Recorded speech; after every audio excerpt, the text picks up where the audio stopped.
এবার নিউ টাউনের খবর দেখাবো। নিউ টাউনে যুবকের রহস্য মৃত্যু, ইকো পার্কের কাছে রক্তাক্ত দেহ উদ্ধার।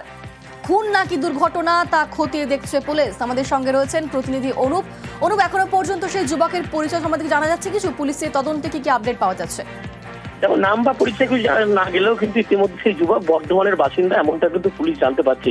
এবং নিউ টাউনের ইকো পার্ক থানা অন্তর্গত যে 11 নম্বর ট্যাঙ্ক, এই 11 নম্বর ট্যাঙ্কের কাছে কিন্তু রাস্তার উপরে রক্তাক্ত অবস্থায় যুবকের মৃতদেহ পড়ে থাকতে থাকে। এবং সেখানকার কয়েকজন লেবার যখন দেখে তারা থানায় খবর দিলে পুলিশকে মৃতদেহ উদ্ধার করেছে।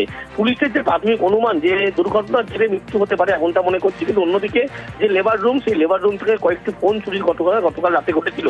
সেই কারণে পুলিশের পক্ষ থেকে আদৌ তাকে কেউ মারধর করা হয়েছে নাকি সেই বিষয়ে খতিয়ে দেখা যাচ্ছে। সিসি ক্যামেরা যে ফুটেজ, সেই ফুটেজ কিন্তু খতিয়ে দেখছে, কিন্তু প্রাথমিকভাবে পুলিশ মনে করছে এই ঘটনা দুর্ঘটনার জেরেই ঘটতে পারে। বেশ, ধন্যবাদ। রাতে আমাদের ঘরে 4টে মোবাইল চুরি হয়েছে। ওইখানে আমাদের যে সিকিউরিটি রাখা আছে তার মোবাইল ব্যাগ সব চুরি হয়েছে, টাকা নিয়েছে। আমাদের মোবাইল চুরি হয়ে যাওয়ার পরে আমাদের দেখছি ঘরের দরজা খোলা, উঠে আমরা ঘোরাঘুরি করছি। তখন বাস ছিল এখানে। বাসটা সরার পর যখন আমরা এখানে চা খেতে যাওয়া হচ্ছি তখন দেখি এখানে ঝাড়গ্রামে জমি জালিয়াতি, 125 জনের জমি হাতিয়ে নিয়ে বিক্রি করে দেওয়ার অভিযোগ। নিউজ 18 বাংলার খবরের জেরে গ্রেফতার আরো এক। তবে জমি মালিকরা এখনো চিন্তায়। তাদের প্রশ্ন, দখল হয়ে যাওয়া জমি তারা ফিরে পাবেন কবে, কিভাবে?